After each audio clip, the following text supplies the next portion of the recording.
Well, there's a protest going on here. You can see that a group of protesters are here. They're chanting slogans. They have blocked an immigration van. We understand that on that van is the Syrian man. He's not alone. He told us today that he's been detained with 3 other people.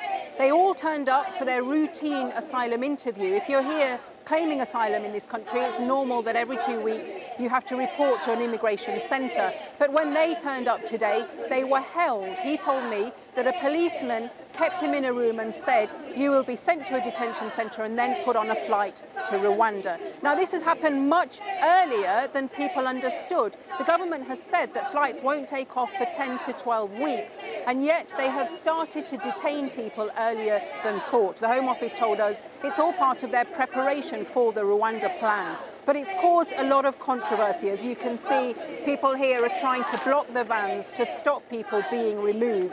Now, we spoke to one young man today. He told us he was extremely frightened. He said he hasn't been told where he will be detained or how long for. Now, he turned up for his interview. Some others today didn't turn up. And the government has had to defend its handling of these cases because a document released has shown that around 3,000 people who have been told that they will be removed can't be located. And today the government defended its policy. I've never been arrested before, so why not? We'll see what the police say. Emma Lowe has promised to stop the deportations. She's a refugee rights campaigner in Loughborough and has spent the day protesting at this immigration centre. I'd rather be arrested than people be deported to Rwanda. Yeah. Small sacrifice. People seeking asylum have to routinely sign in at these centres every fortnight. But this morning, as they arrived, they were fearful. If they go in, they could well be detained. We don't know. They'd heard reports that Home Office officials are detaining people weeks earlier than expected so that they can be sent to Rwanda. Are people scared? Yeah, of course the people are scared. Because the people who came to this country, you want to save their life. Why are you going to take it to Rwanda?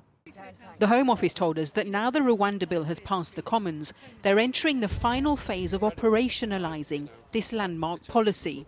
But what does that mean? The activists are just trying to find out what's going on. There's a rumour here that a young man from Syria has been detained in the immigration van, so they're trying to ask the officers if that's true. I think there's a man in that side.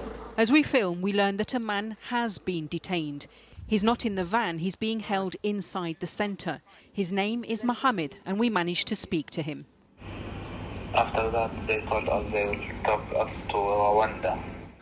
So they said they're going to take you to Rwanda? Yeah. How are you feeling? You must be very frightened.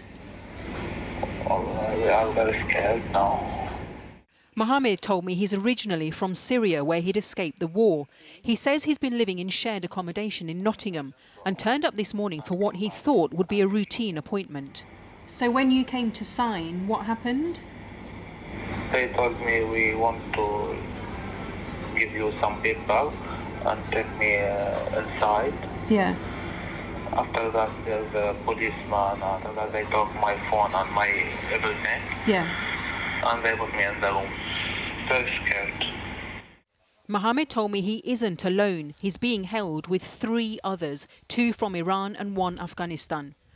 He told me he'd come to the UK via a boat across the Channel and that he had received a letter from the Home Office telling him he's liable for removal. We couldn't confirm what had happened, as the Home Office told us it'd be inappropriate to comment on operational details. Dozens of people turned up here for their interviews, but there were others who said they were too frightened. That taxi driver who'd gone to pick up an asylum seeker who'd apparently done a runner. The government said anyone not reporting will be found, after a document suggested more than 3,000 people identified for removal cannot be located. Mohammed hasn't been told where he will be held in detention or how long it will be before he's put on a flight.